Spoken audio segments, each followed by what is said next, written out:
Comment vous l'avez abordé ce sujet-là et comment vous en êtes, vous l'avez appréhendé? Parce qu'on était assez convaincus par votre expérimentation et puis convaincus qu'il fallait mettre l'usage de la data au service des quartiers.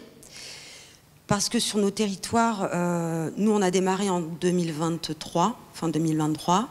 On avait souvent des acteurs de terrain, notamment des chefs de projets en politique de la ville, qui nous disaient qu'ils avaient des intuitions, qu'ils avaient des constats, mais qui n'étaient pas capables d'objectiver et que parfois ils se trouvaient limités par les données sur lesquelles ils pouvaient se reposer pour faire de la veille, du diagnostic, pour réorienter des actions.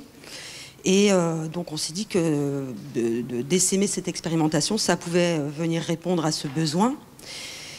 Et ce qui a fini aussi de nous convaincre d'y aller, c'est que le centre de ressources Ville et Territoire appuie beaucoup d'évaluations de contrats de ville, appuie aussi la réécriture des contrats de ville. Et on a encouragé les sites à intégrer dans leur contrat de ville nouvelle génération une clause data. Au final, on a à peu près un tiers des contrats de ville qui contiennent une clause data en Occitanie.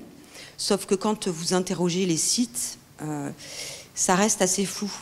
En gros, on a une clause data, mais on ne sait pas vraiment ce qu'on va en faire, comment on va la mettre en place, comment on peut changer nos pratiques partenariales autour de l'usage de nouvelles données, du traitement de données.